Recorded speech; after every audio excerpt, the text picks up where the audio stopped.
महेश्वरा गुरु साक्षात् परब्रह्म तस्मै श्री गुरुवे नमः। अखण्डमण्डलाकारं व्याप्तेन चराचरं तत्पदं दर्शितं देवं तं नमामि गुरुदेव। बोल गुरु भगवान की जय। ओम गजाननं भूतगणादिसेवितं कपित्तजम्बूफलचारुभक्षणं उमासुतं शोकविनाशकारिकं नमामि विघ्नेश्वर पादपङ्कजं। बोल गणपति गजानन भगवान की जय। सर्वमंगल मंगल्ये शिवे सर्वार्थ साधिके शरण्ये त्र्यंबके गौरी नारायणी नमस्ते। शरणागत दीनाथ परित्राणपरायणे सर्वशास्त्र हरे देवी नारायणी नमस्ते। ओम जयंती मंगला काली भद्रकाली कपालिनी दुर्गा क्षमा शिवा धात्री स्वाहा स्वधा नमस्ते। बोल जगदम्बा रानी की जय। अम्बा मैया की जय। बोलो सच्चे दरबार की जय। ओम कर्पूर गौरम करुणावतारम संसार सारम भुजगेन्द्रहारम सदा वसंतम हृदयारविंदे भवं भवानी सहितं नमामि। नागेन्द्रहाराय त्रिलोचनाय भस्मांगराय महेश्वराय नित्याय शुद्धाय दिगंबराय तस्मै नागराय नमः शिवाय। ओम नमः शिवाय। ओम नमः शिवाय। ओम नमः शिवाय। बोले भूत भावन भगवान की जय। महामृत्युंजय भगवान की जय। शंकर भगवान की जय। भगवान श्री गुरुदेव की असीम अनुकंपा से माता पिता के आशीर्वाद आप सभी भक्तों के भाग्य के कारण प्रेम श्रद्धा विश्वास जगदम्बा परा अम्बा पराशक्ति भगवान भूत भावन भोलेनाथ की परम असीम अनुकंपा से उनकी परम कृपा हुई है। जो भगवान के साक्षात स्वरूप अमृतमयी शिव पुराण की कथा को सुनने का हम सभी को सौभाग्य प्राप्त है। भगवान की कथा के श्रवण करने का आज 27वां दिवस है और 27वें दिवस में आज बड़ा ही पावन अधिक मास की पूर्णमासी का दिन। भगवान की कथा परम अमृत को प्रदान करने वाली है, परम अमृतमयी है। ऐसा भक्त 27 दिन से लगातार भगवान की कथा को श्रवण करके महसूस कर रहे हैं। भगवान की कथा का महत्व है उनकी कथा को सुनना और उनकी कथा को सुनकर के उनके श्री चरण कमल से प्रीति और अनुराग का उनकी परम अमृतमयी कथा को सुनने का जो सौभाग्य है वो उनकी परम कृपा से ही प्राप्त होता। भूत भावन भोलेनाथ ने और ये जो जिस भूमि पर आप बैठे हैं ये भूमि जगदम्बा परा अम्बा पराशक्ति के आने से ये परम दिव्य भूमि हो गई। जहां पर मां है वो भूमि दिव्य भूमि है। इसलिए इस भूमि पर बैठ करके अधिक मास और श्रावण मास के महीने में उनकी छत्र छाया में जो भक्त इस कथा को सुन रहे हैं उस कथा को सुनने का फल तो जगदम्बा परा अम्बा की और भगवान शिव की कृपा से बढ़कर के और क्या हो सकता है। उनकी परम कृपा प्राप्त हो रही है, उनकी परम प्रसन्नता प्राप्त हो रही है। उनकी परम कृपा और परम प्रसन्नता के कारण ही उनकी कथा का नित्य श्रवण करने का अवसर प्राप्त होगा। वैसे मैं प्रायः ये कहता हूं कि हमारा जो ये निवास स्थान है, ये निवास स्थान इसको घर ना कहा जाए। ये घर नहीं है, ये आश्रम। आश्रम जहां पर भगवान के भक्त आए, भगवान की कथा को सुने, उनकी कथा का श्रवण करें, जगदम्बा के दर्शन करें, आनंद लें, भक्तिपूर्ण हो, भाव के अंदर हो, और यहां से अपने हृदय के अंदर उनको स्थापित करके लेके जाए। ऐसा सौभाग्य मां ने प्रदान किया। और तदंतर धीरे धीरे धीरे धीरे धीरे धीरे जगदम्बा की ऐसी कृपा है, उनकी ऐसी दृष्टि है कि मां जहां पर पहुंच जाती हैं, उत्सव वहीं प्रारंभ होता है। क्योंकि जगदम्बा का एक नाम है उत्सवा। मां को एक नाम उत्सवा के नाम से भी जाना जाता है। जितने भी उत्सव इस संसार के अंदर प्रकट होते हैं, वो सब मां के अंदर से ही संसार के अंदर जितने भी उत्सव हैं वो प्रकट होते हैं। और जब जो भक्त अपने हृदय के अंदर जितनी इच्छाओं को रखता है कि दिन भर मां का गुणगान हो, जगदम्बा और भोलेनाथ का गुणगान हो, उनकी कथा हो, तो मां बड़ी सहजता से उनके हृदय की इच्छा को पूर्ण करते हुए और उत्सव का रूप धारण करेगी। यही कारण है कि मां ने अपनी छत्र छाया में हम सभी को अपनी कथा को श्रवण करने का अवसर प्रदान किया है। ये उन्हीं की इच्छा और उन्हीं की कृपा के कारण से ही संभव हो पाया। जब भगवान शिव की कथा होती है तो जगदम्बा परम प्रसन्न होती है।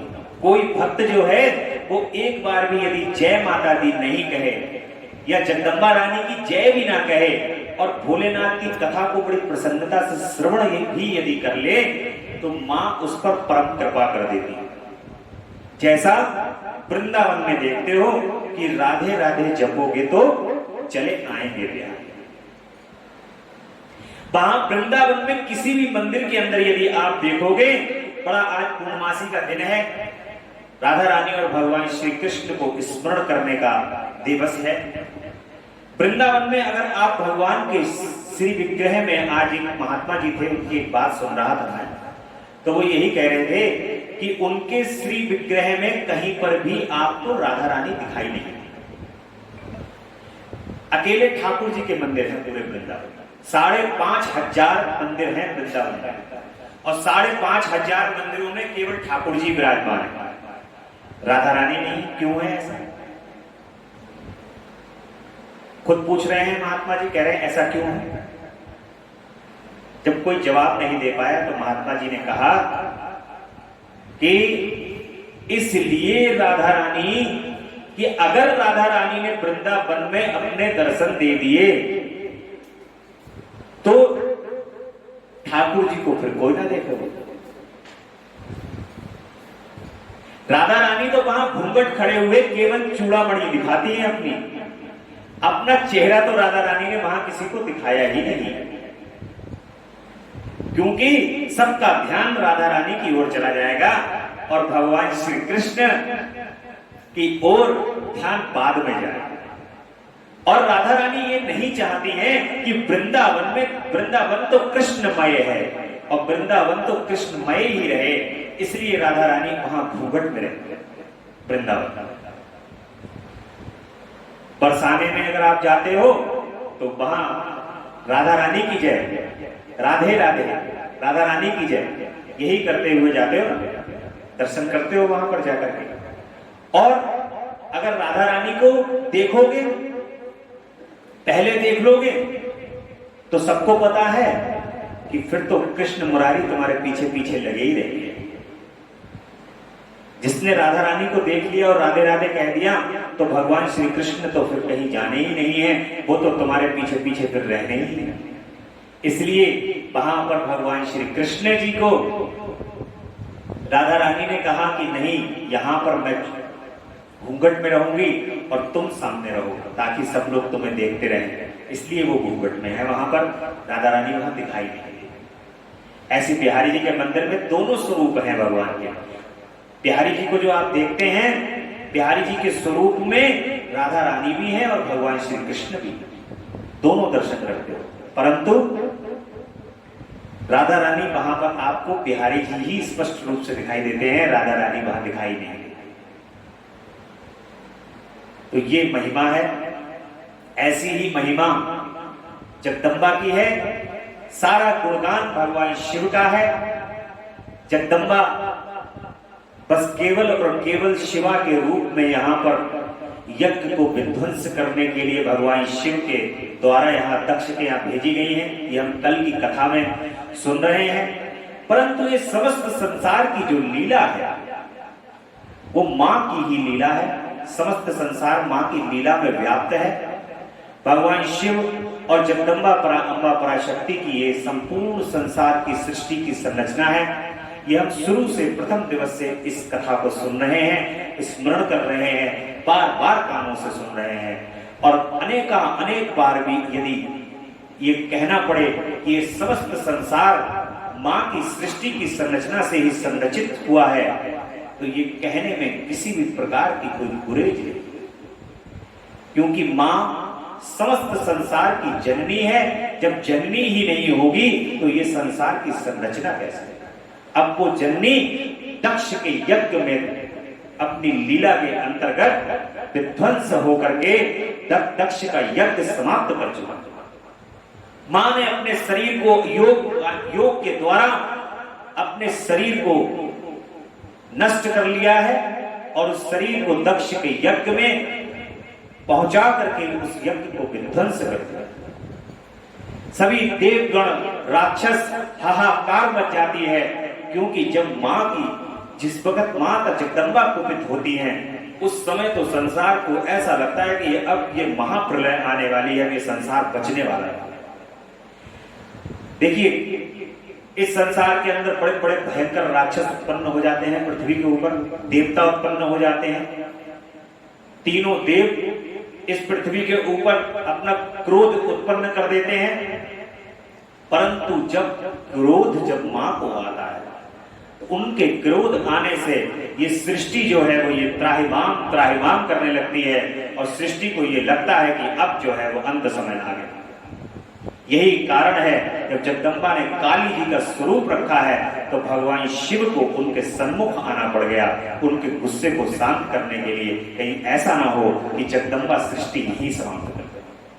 तो इसलिए मां की कृपा से ही ये समस्त संसार चल रहा है। दक्ष का यज्ञ विध्वंस है और अपने यज्ञ को सफल बनाने के लिए दक्ष जो है वो पुनः प्रयास करना शुरू कर देते हैं। आकाशवाणी के द्वारा दक्ष की भर्त्सना होती है। उनके विनाश की सूचना का समस्त देवताओं को यज्ञ मंडल से निकट जाने की प्रेरणा दी जाती है। आकाशवाणी हो जाती है दक्ष के यज्ञ में कि तुम सभी देवता लोग तुम चले जाओ, क्योंकि ये जो कार्य हुआ है इससे भगवान शिव जो हैं वो अपना रौद्र रूप धारण करने वाले हैं और रौद्र रूप धारण करने के बाद फिर यहाँ कोई बचने वाला नहीं है, इसलिए निकल जाओ चुपचाप यहाँ से। ऐसी आकाशवाणी हो जाती है। ब्रह्मा जी कहते हैं कि मुनीश्वर इसी बीच में वहां दक्ष तथा देवता आदि के सुनते हुए आकाशवाणी ने ये यथार्थ बात कही, रे दुराचारी दक्ष, ओ दंभाचार परायण महामूर्ख, ये तूने कैसा अनर्थकारी कर्म कर डाला। ओ मूर्ख, शिव भक्तराज दधीची के कथन को भी तूने प्रमाणित नहीं माना, जो तेरे लिए सब प्रकार से आनंददायक और मंगलकारी था। वे ब्राह्मण देवता तुझे दुस्सह साथ देकर तेरी यज्ञशाला से निकल गए, तो भी कुछ मूढ़ ने मन में कुछ भी नहीं समझा। उसके बाद तेरे घर में मंगलमयी सती देवी स्वतः पधारी। देखिए, मां स्वतः दक्ष के यहाँ पे देखिए भगवान बड़ा कल्याण करने वाले होते हैं। चाहे कोई कितना भी दंभी हो, अहंकारी हो, अगर उसने अपने जीवन के अंदर नाम लिया है, नाम स्मरण किया है और वो गलती कर रहा है, तो भगवान उसको प्रेरणा देने के लिए अवश्य आते हैं। किसी न किसी स्वरूप के अंदर जो भगवान की भक्ति करते हैं, भगवान का स्मरण करते हैं, तो भगवान एक बार, दो बार, तीन बार, चार बार समझाने अवश्य आएंगे।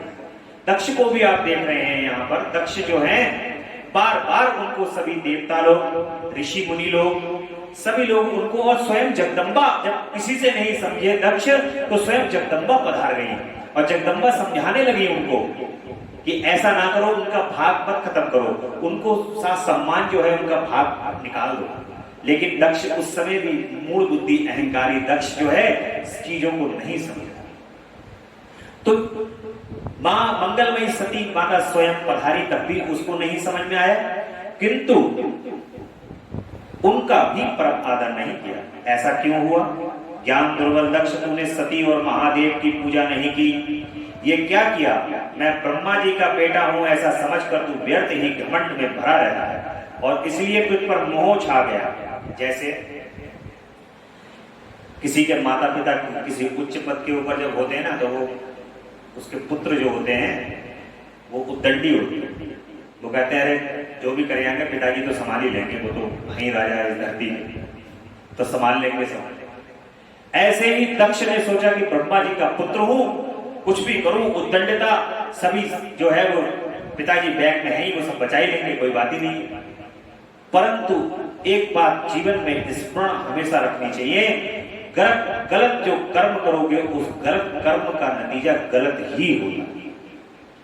इसलिए सदैव भगवान की इच्छा के अनुसार कर्म करते रहना चाहिए और अपने कर्म और अपने जितने भी आपके द्वारा होने वाले पाप और पुण्य कर्म हैं दोनों, वो सभी पाप और पुण्य कर्म भगवान के श्री चरण कमल में समर्पित करने और उनसे कहना चाहिए कि प्रभु इनका अच्छा और बुरा फल आप जानते हैं, इनसे जो निकलने वाला फल है वो आप मुझे दो। मैं पुण्य का फल भी रखना नहीं चाहता और मैं पाप का फल भी रखना नहीं चाहता, परंतु जो आप मुझे दोगे मैं वो रखना चाहता। भगवान तो बहुत दया सागर है, दया सिंधु है, वो आपको तो हमेशा उस पाप और पुण्य में से निकाल करके अपना प्रेम ही देने वाला है। और जब उनका प्रेम मिलने वाला है तो प्रेम तो परम हितकारी है। भगवान का प्रेम जो है वो परम हित को देने वाला है। जिसको उनके श्री चरण कमल से प्रेम हो गया, फिर संसार में पाप और पुण्य की फिर वैल्यू ही क्या रह गया फिर पाप और पुण्य। तो इसलिए इस संसार में कर्म करते हुए सभी कर्मों को अपने प्रभु के श्री चरण कमल में समर्पित करते हुए संसार का कर्म करते रहना चाहिए। संसार की जीवनचर्या को चलाते रहना चाहिए। इसी के साथ तू व्यर्थ ही घमंड से भरा रहता है और इसलिए तुझ पर मोह छा गया। वे सती देवी ही सब पुरुषों की आराध्या देवी हैं अथवा सदा आराधना करने के योग्य हैं। वे समस्त पुण्यों का फल देने वाली तीनों लोकों की माता है, कल्याण स्वरूपा और भगवान शंकर के आधे अंग में निवास करने वाली है। माता जो है भगवान का एक नाम जो है वो अर्धनारीश्वर। इसकी कथा भी आपको सुनाएंगे।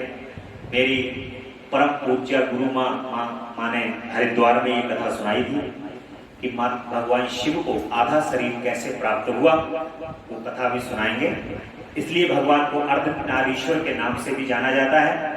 वे सती देवी ही पूजित होने पर सदा संपूर्ण सौभाग्य प्रदान करने वाली हैं। वे ही महेश्वरी शक्ति हैं और अपने भक्तों को सब प्रकार के मंगल देती हैं। वे सती देवी ही पूजित होने पर सदा संसार का भय दूर करती हैं, मनोवांछित फल देती हैं तथा वे ही समस्त उपद्रवों को नष्ट करने वाली हैं।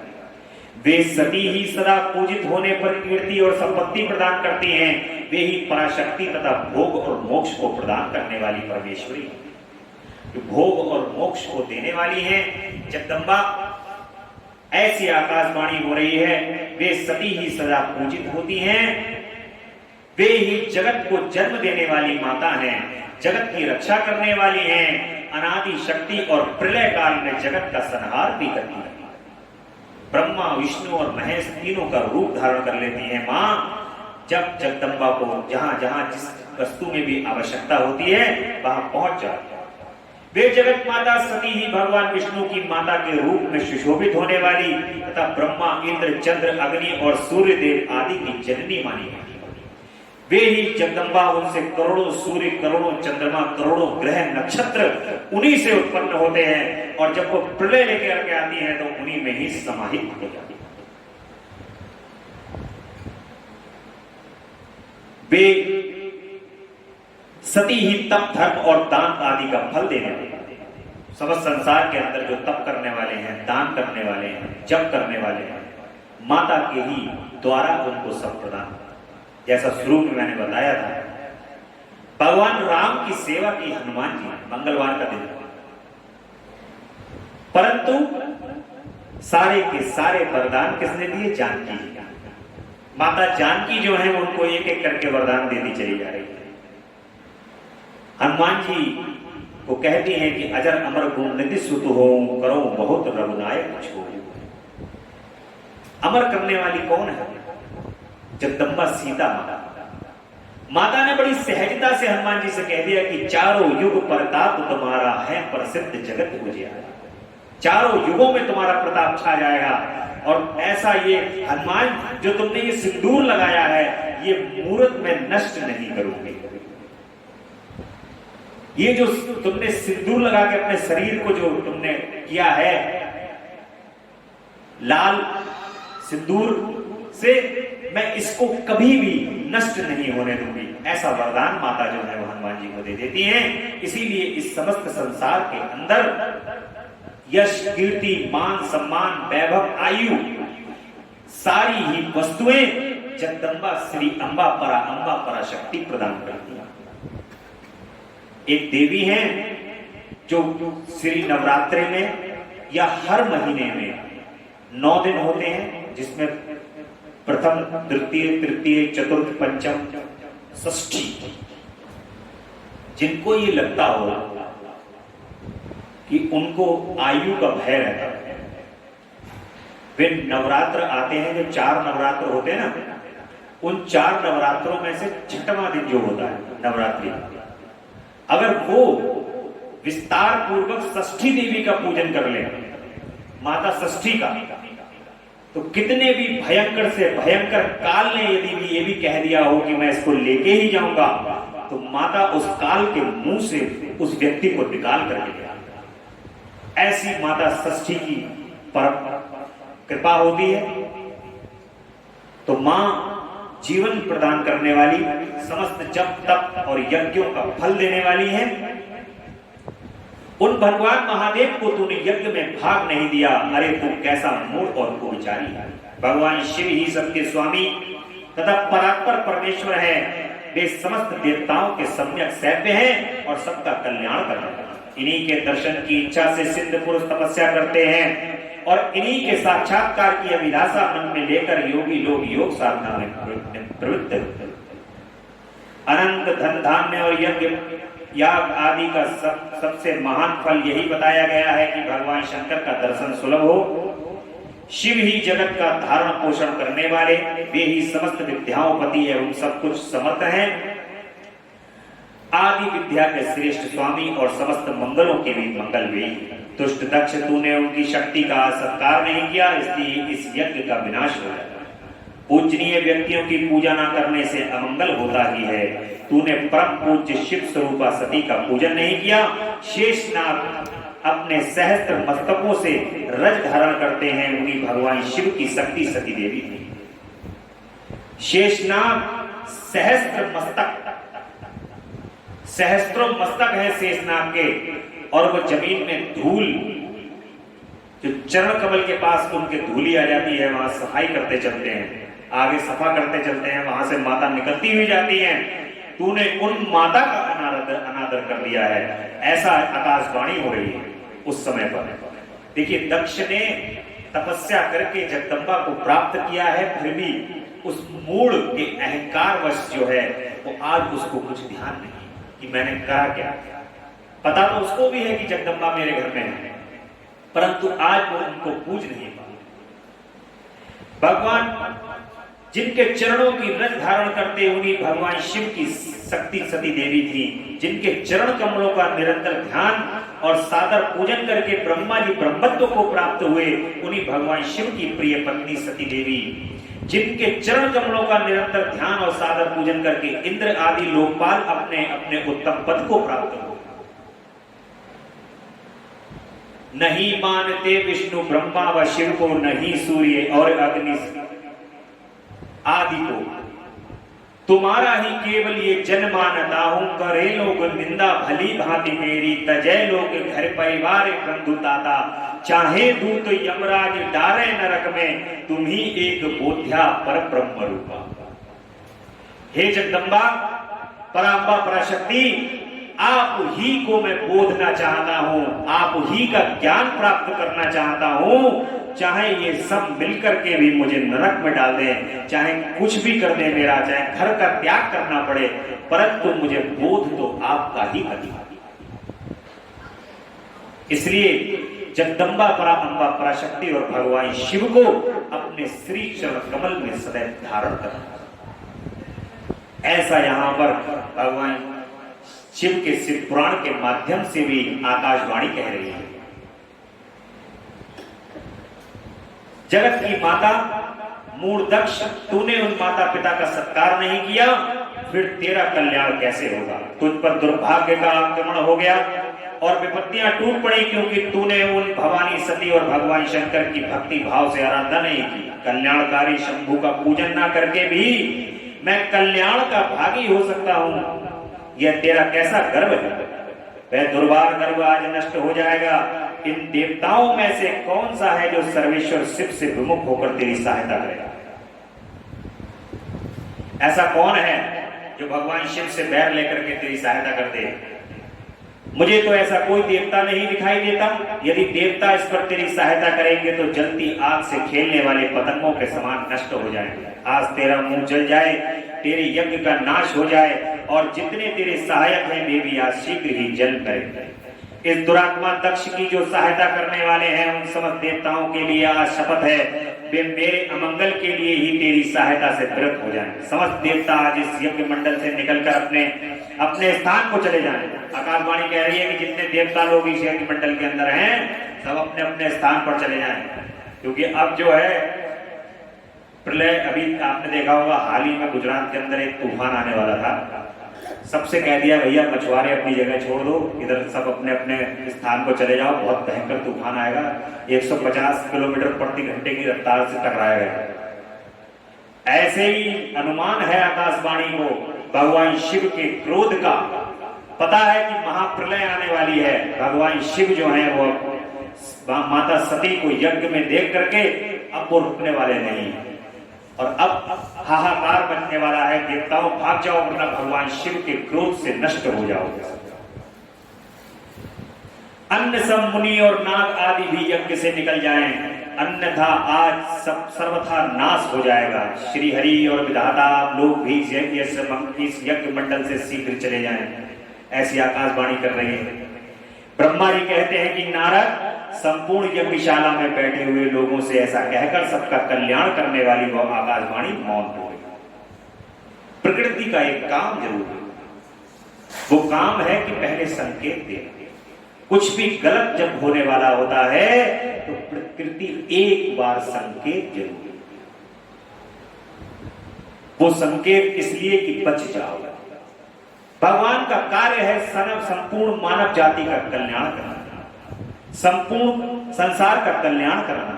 भगवान किसी को मारना, अस्त्र शस्त्र से उनको खत्म करना भगवान का उद्देश्य नहीं है। किसी को मारते मुरते नहीं है।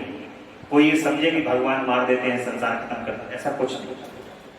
दुष्टों के लिए दुष्ट हैं और भक्तों के लिए तो वो ऐसे कोमल और निर्मल हैं कि भक्त जो हैं वो हाथ पे लिए लिए अपने भगवान को करते हैं। हर कंडीशन, जैसे जहां अभी मैं देख रहा था, हम लोग केदारनाथ की यात्रा पर गए थे तो अपने भगवान को जिस कंडीशन में लिए लिए चल रहे थे कंडिया में, उसी कंडीशन में हमारे भगवान हमारे साथ।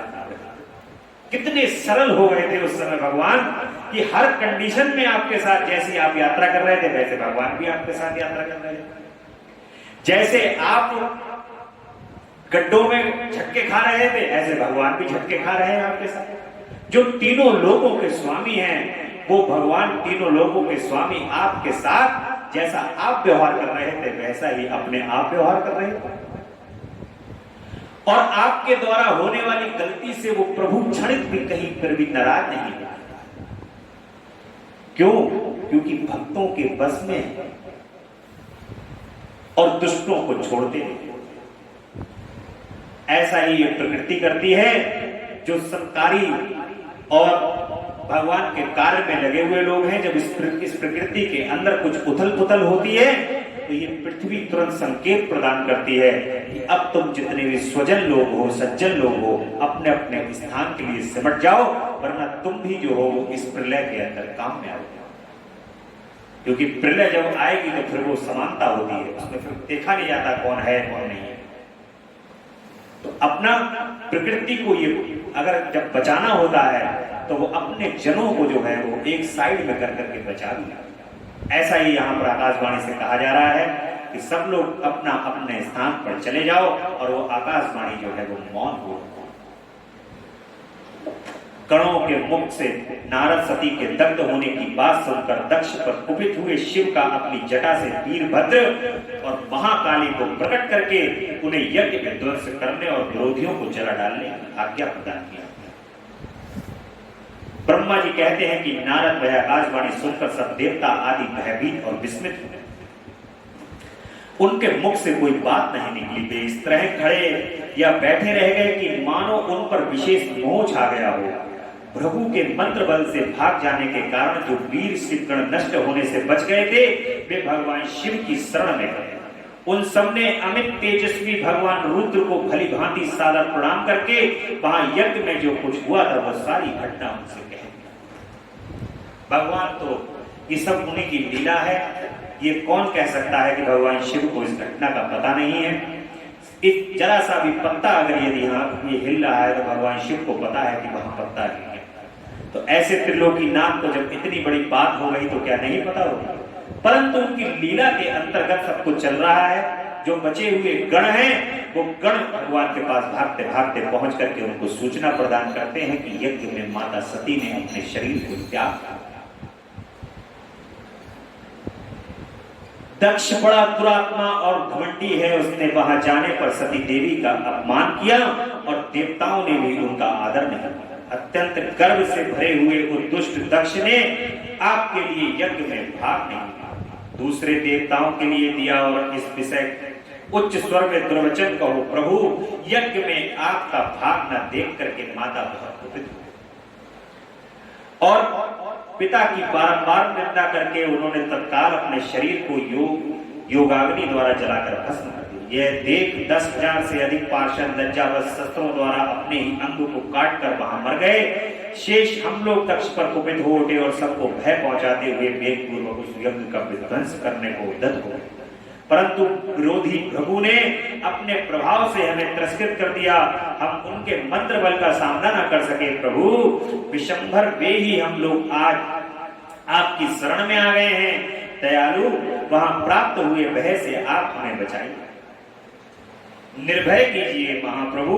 उस यज्ञ में दक्ष आदि सभी दुष्टों के घमंड में आकर आपका विशेष रूप से अपमान किया। कल्याणकारी शिव, इस प्रकार हमने अपना सती देवी और मूल बुद्धि वाले दक्ष आदि का भी सारा वृतांत आपसे कह दिया है। अब आपकी जैसी इच्छा हो आप वैसा करिए। भगवान को जो है वो उनके गणों ने बता दिया है।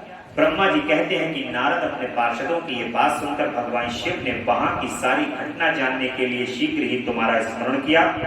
देवऋषि, तुम दिव्य दृष्टि से संपन्न हो, अतः भगवान के स्मरण करने पर तुम तुरंत वहां पहुंचे और भगवान शंकर को भक्ति पूर्वक प्रणाम करके खड़े हो गए।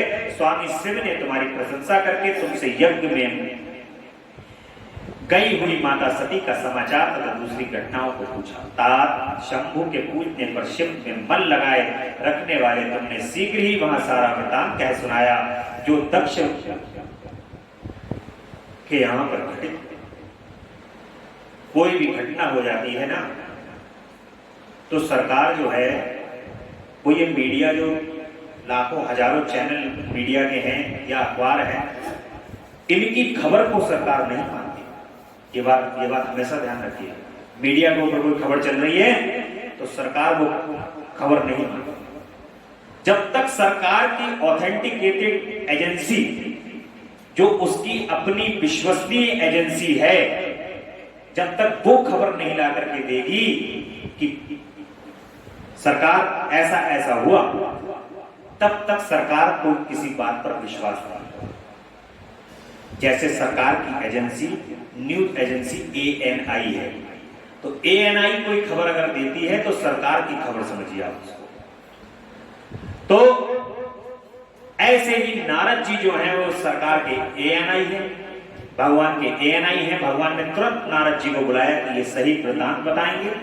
गण तो हड़बड़ाहट में भागते हुए आ गए हैं, परंतु इन्होंने कोई घटना को सही से देखा या नहीं देखा, तो उन्होंने नारद जी को तुरंत बुलाया और नारद जी वहां पहुंच करके जब वृतांत सुनाते हैं तो भगवान शिव फिर तो कोई शंका ही नहीं रह जाती, और भगवान रुद्र ने तुरंत ही बड़ा भारी क्रोध प्रकट करके लोक संहारकारी रुद्र ने अपने सिर से एक जटा उखाड़ी और उसे रोष पूर्वक एक पर्वत के ऊपर दे मारा। मुनि भगवान शंकर के पटकने से उस जटा से 2 टुकड़े हो गए और महाप्रलय के समान भयंकर शब्द प्रकट हुआ। देवऋषि उस जटा के पूर्व भाग से महाभयंकर महाबली वीरभद्र प्रकट हुए, जो समस्त शिव गणों के अगुआ। वे भूमंडल को सब ओर से प्राप्त करके उससे भी 10 अंगुल अधिक होकर खड़े हो गए। वे देखने में प्रलयाग्नि के समान जान पड़ते थे। उनका शरीर बहुत ऊंचा था। वे 1000 भुजाओं से युक्त थे। उन सर्व समर्थ महारुद्र के क्रोध प्रकट हुए निश्वास से 100 प्रकार के ज्वर और 13 प्रकार के सन्निपात रोग पैदा हुए। उस जटा के दूसरे भाग से महाकाली उत्पन्न हुई। देखिए, अब यहाँ पर वीरभद्र और माता काली जो उत्पन्न हुई हैं, कोई भी मन के अंदर ये शंका उत्पन्न ना कर ले कि वो जगदम्बा आद्या परा अम्बा पराशक्ति काली है। ये भगवान शिव के क्रोध से जो उत्पन्न हुई है, ये महाकाली और भद्रकाली है। और लेकिन जो माता सती है वो आद्या परा अम्बा पराशक्ति, ये स्मरण रखना चाहिए। ये भी भगवान शिव का स्वरूप है, शिव की जटा से उत्पन्न हुई है। परंतु जो आद्या शक्ति है, जो जगत जननी है, परा अम्बा पराशक्ति है, वो भी श्यामा ही है, वो आद्या शक्ति काली है। इसलिए कभी कभी लोग जो हैं वो कहते हैं कि काली जी को बलि प्रदान की जाती है, काली जी की पूजा इस प्रकार से होती है, काली जी की पूजा उस प्रकार से होती है। तो जैसा जैसा समाज के अंदर लोग जो हैं वो देखते हैं, वैसा वैसा समझते हैं। परंतु जो अपनी मां को जानता है, जगदम्बा परा अम्बा पराशक्ति को जानता है, आद्या मां जगदम्बा को जानता है, उसको भेद पता है कि मेरी मां परम जगत जननी, परम कृपा को करने वाली, परम सरल स्वभाव में हमारे संग विराजित हैं, वो कौन है। इसलिए कोई संशय अपने हृदय में किसी भी तरीके का मां के भक्त को अपने हृदय में नहीं रखना चाहिए। तो महाकाली भगवान शिव के जटा से उत्पन्न होती हैं और उनका शरीर जो होता है बहुत ऊंचा होता है, 1000 भुजाओं से युक्त थे। वे सर्व समर्थ महारुद्र के क्रोध पूर्वक प्रकट हुए निश्वास से 100 प्रकार के ज्वर उत्पन्न कर देते हैं। वीरभद्र बातचीत करने में बड़े कुशल थे। उन्होंने दोनों हाथ जोड़कर परमेश्वर शिव को प्रणाम करके कहा। वीरभद्र कहते हैं कि महारुद्र, सोम, सूर्य और अग्नि को 3 नेत्रों के रूप में धारण करने वाले प्रभु, शीघ्र आज्ञा प्रदान करें। जब क्रोध का स्वरूप उत्पन्न होता है ना, तो विलंब नहीं होता। उस समय पर फिर ये होता है कि काम जो है वो फटाफट कर डालता। वीरभद्र भी भगवान का वही स्वरूप है। भगवान शिव का क्रोध के रूप में भगवान ने उत्पन्न किए हैं। मुझे इस समय कौन सा कार्य करना होगा ईशान? क्या मुझे आधे ही क्षण में सारे समुद्रों को सुखा देना है, या इतने ही समय में संपूर्ण पर्वतों को पीस डालना? हर मैं एक ही क्षण में ब्रह्मांड को भस्म कर डालूं, या समस्त देवताओं और मुनीश्वरों को जलाकर राख कर दूं? ईशान, आपकी कृपा से कहीं कोई भी ऐसा कार्य नहीं है जिसे मैं कर ना सकूं। पराक्रम के द्वारा मेरी समानता करने वाला वीर वह पहले भी कभी हुआ और ना कभी आगे होगा। शंकर आप किसी तिनके को भेज दें तो वह भी बिना किसी यत्न के क्षण भर में बड़े से बड़ा कार्य सिद्ध कर सकता है, इसमें कोई संशय नहीं है। शंभु, यद्यपि आपकी लीला मात्र से सारा कार्य सिद्ध हो जाता है, तथापि जो मुझे भेजा जा रहा है यह मुझ पर आपका अनुग्रह ही है। शंभु, मुझ में भी जो ऐसी शक्ति है वह आपकी कृपा से ही प्राप्त हुई है। हे शंकर, आपकी कृपा के बिना किसी में कोई भी शक्ति नहीं हो सकती। वास्तव में आपकी आज्ञा के बिना कोई तिनके आदि को भी नहीं हिलाने में समर्थ है। ये निसंदेह कहा जा सकता है कि महादेव, मैं आपके चरणों में बारंबार प्रणाम करता हूँ। आप अपने अभिष्ट कार्य की सिद्धि के लिए आज मुझे शीघ्र भेजिए। शंभु, मेरे दाहिने अंग बारंबार फड़क रहे हैं, इससे सूचित होता है कि मेरी विजय अवश्य होगी। अतः प्रभु मुझे भेजिए। हे प्रभु शंकर, आप मुझे कोई अभूतपूर्व एवं विशेष हर्ष तथा उत्साह का अनुभव हो रहा है और मेरा चित्त आपके चरण कमल में लगा हुआ है। अतः पग पग पर मेरे लिए शुभ परिणाम का विस्तार होगा। शंभु, आप शुभ के आधार हैं। जिनकी आपसे दृढ़ शक्ति है उसी को सदा विजय प्राप्त होती है और उसी का दिन और दिन शुभ हो। ब्रह्मा जी कहते हैं कि नारद, उनकी आवाज सुनकर सर्वमंगला के पति भगवान शिव बहुत संतुष्ट हुए और वीरभद्र तुम्हारी जय हो ऐसा आशीर्वाद देकर वे फिर बोले, मेरे पार्षदों में श्रेष्ठ वीरभद्र ब्रह्मा जी का पुत्र दक्ष बड़ा दुष्ट है। उस मूर्ख को बड़ा घमंड हो गया है। अतः इन दिनों वह विशेष रूप से मेरा विरोध करने लगा।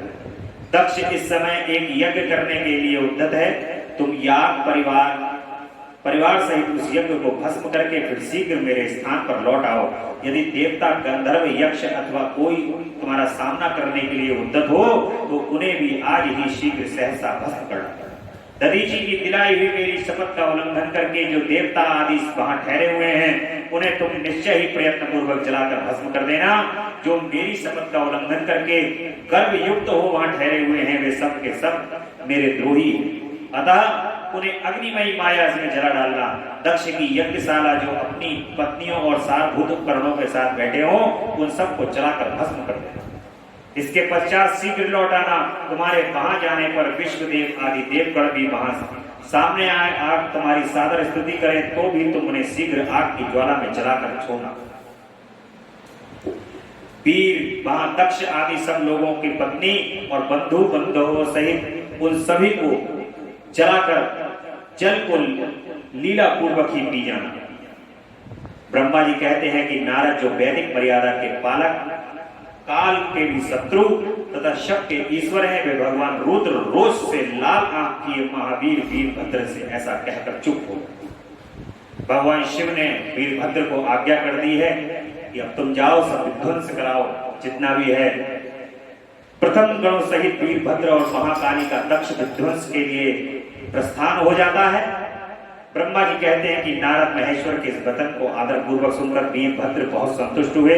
उन्होंने महेश्वर को प्रणाम किया। तत्पश्चात उन देवादिदेव शूली की उपयुक्त आज्ञा को सिरोधार्य करके वीरभद्र वहां से शीघ्र ही दक्ष के यज्ञ मंडप की ओर चले। भगवान शिव ने केवल शोभा के लिए उनके साथ करोड़ों महावीर गणों को भेज दिया और प्रलयाग्नि के समान तेजस्वी थे। वे कौतूहलकारी प्रबल वीर प्रथम गण वीरभद्र के आगे और पीछे भी चल रहे थे।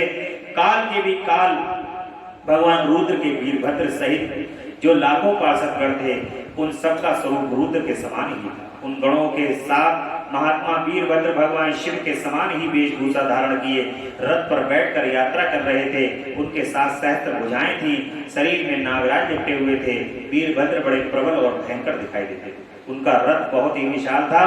उनके 10,000 सिंह जो जोते जाते थे, जो प्रयत्न पूर्वक उस रथ को खींचते थे, उसी प्रकार बहुत से प्रबल सिंह, शार्दूल, मगर, मत्स्य और सहस्त्रों हाथी उस रथ के पार्श्व भाग की रक्षा करते। काली, कात्यायनी, ईशानी, चामुंडा, मूर्धनी, भद्रकाली, भद्रा, तुरित, वैष्णवी इन सभी दुर्गाओं के साथ तथा समस्त भूत गणों के साथ महाकाली दक्ष का विनाश करने के लिए चल पड़े। डाकिनी, साकिनी, भूत, प्रथम, गुणान, कुष्मांड, पटक, चटक, ब्रह्म राक्षस, भैरव तथा क्षेत्रपाल आदि ये सभी वीर भगवान शिव की आज्ञा का पालन एवं दक्ष के यज्ञ का विनाश करने के लिए तुरंत चल पड़े। इनके सिवा 64 गणों के साथ योगिनियों का मंडल भी सहसा कुपित हो दक्ष का विनाश करने के लिए वहां से प्रस्थित हो। इस प्रकार कोटि कोटि गण एवं विभिन्न प्रकार के गणाधीश वीरभद्र के साथ चले, उस समय भेड़ियों की गंभीर ध्वनि होने लगी, नाना प्रकार के शब्द करने वाले शंख बज उठे, भिन्न भिन्न प्रकार की सींग बजने लगे। महामुनि सेना सहित वीरभद्र की यात्रा के समय बहुत से सुखद शकुन होने लगे। इस प्रकार जब प्रथम गणों सहित वीरभद्र ने प्रस्थान किया, तब उधर दक्ष तथा देवताओं को बहुत से अशुभ लक्षण दिखाई देने लगे। देवर्षि यज्ञ विध्वंस की सूचना होने वाले त्रिविध उत्पात प्रकट होने लगे। दक्ष की बाईं आंख, बाईं भुजा और बाईं जांघ फड़कने लगी, तात वाम अंगों का फड़कना सर्वदा अशुभ सूचक होता। देखिए, बाएं अंग जब फड़के तो बाएं अंगों का फड़कना अशुभ सूचक होता है, ऐसा माना गया है, और दाएं अंग फड़कने लगे तो शुभ सूचक माने जाते हैं।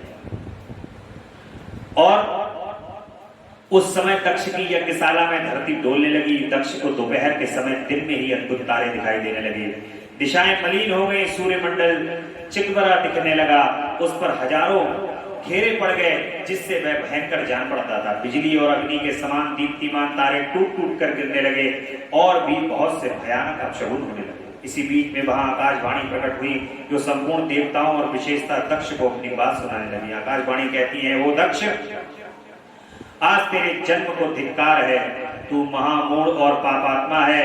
भगवान हर की ओर से आज तुझे महान दुख प्राप्त होगा, जो किसी तरह टल नहीं सकता। अब यहाँ तेरा हाहाकार भी नहीं सुनाई देगा।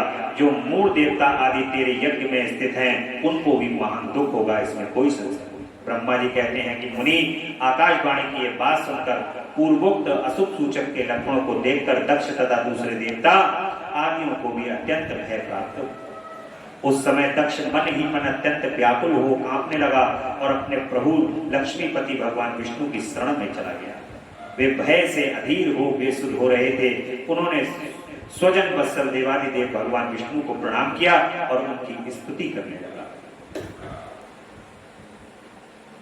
इस प्रकार से भगवान की दक्ष प्रजापति की ये कथा, यहाँ पर युद्ध चल रहा है, वीरभद्र भयंकर रूप को रख करके उपस्थित हो गए हैं और दक्ष के यज्ञ की रक्षा के लिए भगवान विष्णु से प्रार्थना कर रहे हैं। शिव विद्रोह जनित संकट को टालने में उनकी असमर्थता बताते हुए दक्ष को समझा रहे हैं। सेना सहित वीरभद्र का वहां पर इतनी देर में आगमन हुआ और दक्ष कहते हैं कि देव देव हरे विष्णु दीनबंधु कृपा सिद्धे, आपकी और मेरे यज्ञ की रक्षा करनी चाहिए। प्रभु आप ही यज्ञ के रक्षक हैं, आप ही आपका कर्म और आप यज्ञ स्वरूप हैं, आपको ऐसी कृपा करनी चाहिए जिससे यज्ञ का विनाश न हो। भगवान विष्णु से कह रहा है कि आप यज्ञ की रक्षा करने वाले हैं, आप यज्ञ की रक्षा करिए। हे मुनीश्वर, इस तरह अनेक प्रकार से सादर प्रार्थना करके दक्ष भगवान श्री हरि के चरणों में गिर पड़े।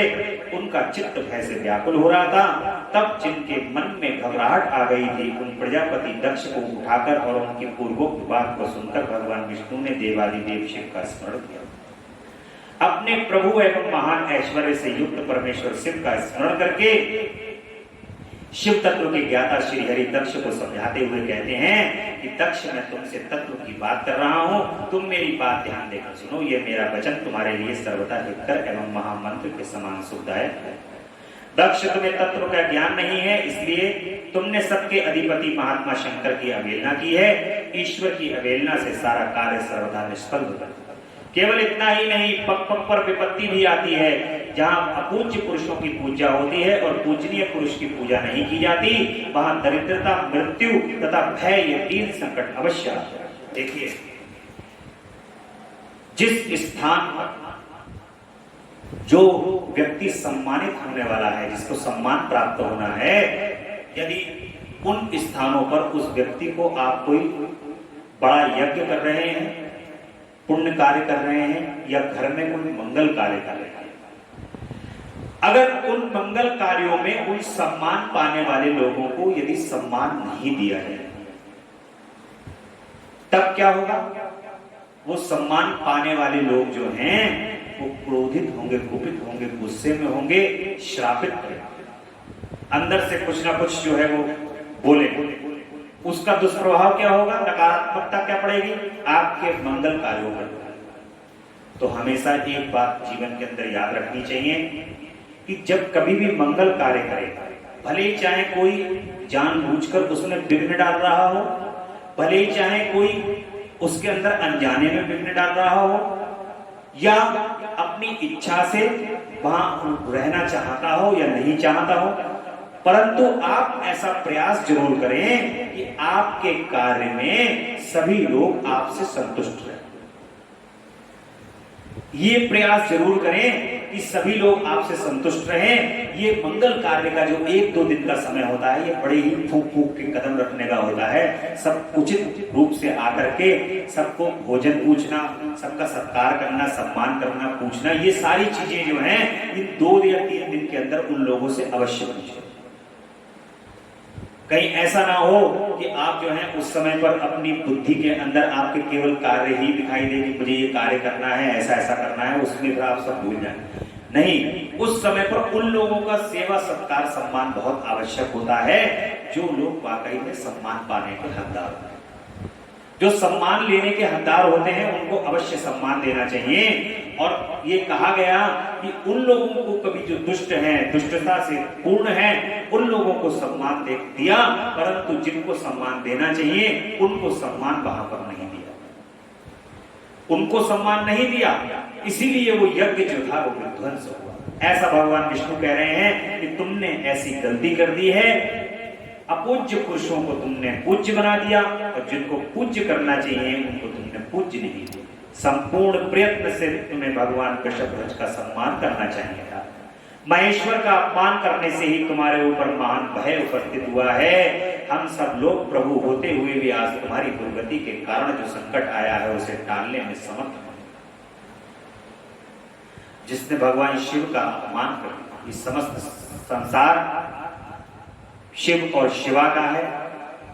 अब तुमने उन आधार शक्ति का ही अपमान कर दिया है। जब तुमने उन आधार शक्ति जो उनके ही उत्पन्न हुए हैं, जैसे एक उदाहरण है कि जो तुम्हारे पिता का कहीं अपमान कर दे तो तुम्हें चाहे कितने आदर सम्मान से बैठा ले, तुम्हारा कितना भी सम्मान कर दे, तो तुम्हारा मन जो है वो हमेशा उखड़ा उखड़ा रहेगा उस स्थान से, क्योंकि उस स्थान पर तुम्हारे पिता का अपमान।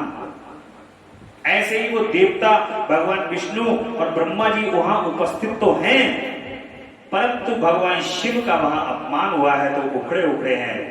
और जब पिताजी को गुस्सा आएगी तो तुम्हें भी उठा के ले जाएंगे, तो कहेंगे निकलो फटाफट जल्दी यहाँ कैसे बैठे। इसी तरीके से भगवान शिव भी हैं और भगवान शिव की कह रहे हैं कि ऐसा संकट जो है वो इसीलिए आया है। यही बात मैं तुमसे बड़ी बिल्कुल सत्य सत्य कहता हूं, भगवान सत्यनारायण कह रहे हैं। दक्ष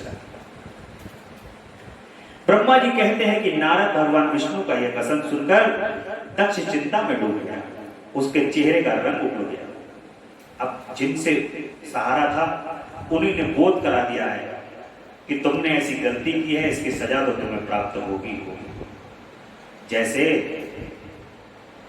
प्रधानमंत्री के बराबर में कोई खड़ा हुआ है, प्रधानमंत्री का सेवक है या मुख्यमंत्री का सेवक है, परंतु कानून के हिसाब से वो गलती करके आया हुआ है, कोर्ट के द्वारा उसको सजा होनी है, तो मुख्यमंत्री अपने लेटर से लिख करके उसकी सजा माफ नहीं कर सकता। कोर्ट ने अगर उसको सजा दी हुई है तो सजा कानून के हिसाब से उसको होगी।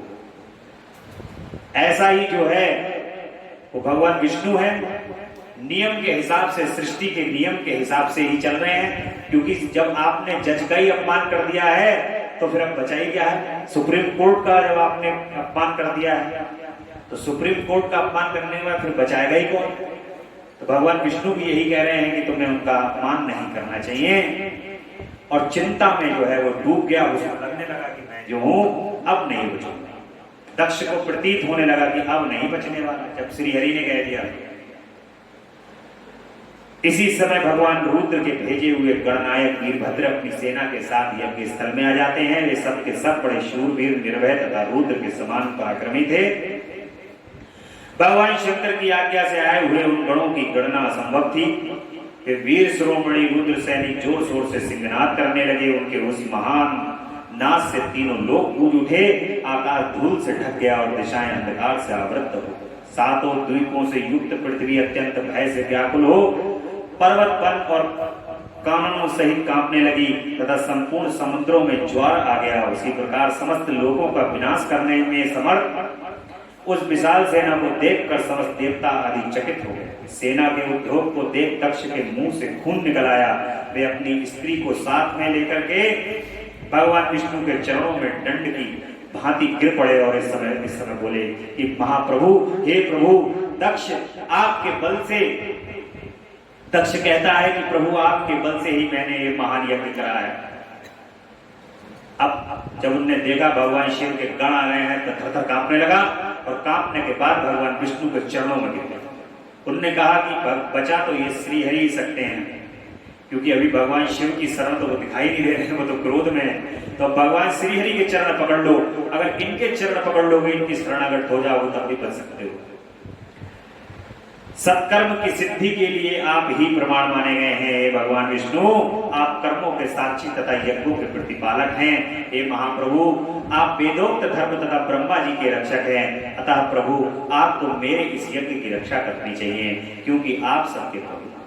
दक्ष की अत्यंत दीनतापूर्ण बात सुनकर भगवान विष्णु उस समय शिव तत्व से विमुख हुए दक्ष को समझाने के लिए इस प्रकार बोले। कहते हैं प्रभु, भगवान विष्णु कहते हैं कि दक्ष, इसमें संदेह नहीं है कि मुझे तुम्हारे यज्ञ की रक्षा करनी चाहिए, क्योंकि धर्म प्रतिपालक विषय जो मेरी सत्य प्रतिज्ञा है वह सर्वत्र विख्यात है। परंतु दक्ष, मैं जो कुछ कहता हूं उसे तुम सुनो। इस समय अपनी क्रूरतापूर्ण बुद्धि को त्याग दो। देवताओं के क्षेत्र नैमिषारण्य में जो अद्भुत घटना घटित हुई थी उसका तुम्हें स्मरण नहीं हो रहा है क्या? तुम अपनी बुद्धि के कारण से भूल गए। यहाँ कौन भगवान रुद्र के कोप से तुम्हारी रक्षा करने में समर्थ है? दक्ष, तुम्हारी रक्षा किसको अभिमत है? नहीं, परंतु जो तुम्हारी रक्षा करने को उद्धत होता है वह अपनी दुर्बुद्धि का ही परिचय देता है। दुर्मते, क्या कर्म और क्या अकर्म, इसे तुम नहीं समझ पा सकते। केवल कर्म ही कभी कुछ करने में समर्थ नहीं हो सकता। जिसके सहयोग से कर्म करने की सामर्थ्य आती है उसी को तुम स्वकर्म समझते हो। भगवान शिव के बिना दूसरा कोई कर्म कल्याण करने की शक्ति प्रदान करने वाला नहीं है। जो शांत हो, ईश्वर में मन लगाकर उनकी भक्ति पूर्वक कार्य करता है, उसी को भगवान शिव तत्काल उस कर्म का फल प्रदान करता है। जो मनुष्य ज्ञान का सहारा ले अनीश्वरवादी हो जाते हैं या ईश्वर को नहीं मानते हैं, वे 7 कोटि कल्पों तक नरक में ही पड़े रहते हैं। फिर वे कर्म पाश में बंधे हुए जीव प्रत्येक जन्म में नरकों की यातना भोगते हैं, क्योंकि वे केवल सकाम कर्म से ही स्वरूप का आश्रय लेने वाले। ये शत्रुमर्दन वीरभद्र जो यज्ञशाला के आंगन में आ पहुंचे हैं, भगवान रुद्र की क्रोधाग्नि से प्रकट हुए। इस समय समस्त रुद्र गणों के नायक यही। ये हम लोगों के विनाश के लिए आए हैं, इसमें कोई संशय नहीं है। कोई भी कार्य क्यों ना हो, वस्तुतः इनके लिए कुछ भी अशक्य नहीं है। ये महान सामर्थ्यशाली वीरभद्र सब देवताओं को अवश्य जलाकर ही शांत होंगे, इसमें संशय नहीं है। मैं ब्रह्म में महादेव की शपथ का उल्लंघन करके जो यहाँ ठहरा हुआ है, उसके कारण तुम्हारे साथ भी इस कष्ट का सामना करना ही पड़ेगा। भगवान विष्णु इस प्रकार कह रहे थे कि वीरभद्र के साथ शिव गणों की सेना का समुद्र उमड़ आया और समस्त देवता आदि ने उन्हें देखा। आज की कथा भगवान की कृपा से यही विश्राम लेगी और कल की कथा में जब वीरभद्र वहां पर पहुंच गए हैं, देवताओं का पलायन और इंद्र आदि के पूछने पर बृहस्पति का रुद्रदेव की अजेयता को बताना, वीरभद्र का देवताओं को युद्ध के लिए ललकारना और श्री विष्णु और वीरभद्र की बातचीत तथा विष्णु आदि का अपने लोक में जाना, दक्ष और यज्ञ का विनाश करके वीरभद्र कैलाश की ओर वहां से लौट जाए। इस प्रकार से कल की कथा में हम सुनेंगे कि भगवान शिव ने अपनी जटा से वीरभद्र को और माता काली को जो उत्पन्न किया है, वो दक्ष के यज्ञ को विध्वंस करके जैसी आज्ञा भगवान शिव की थी वैसी आज्ञा को पाकर के तुरंत कैलाश पर लौट जाते हैं भगवान के स्थान पर और भगवान शिव का कार्य संपन्न होता है। दक्ष का यहाँ पर शीश काटा जाएगा और वो शीश जो है वो बकरे का शीश लगेगा। ये हम कल की कथा में सुनेंगे। बोली भक्त वत्सल भगवान की जय।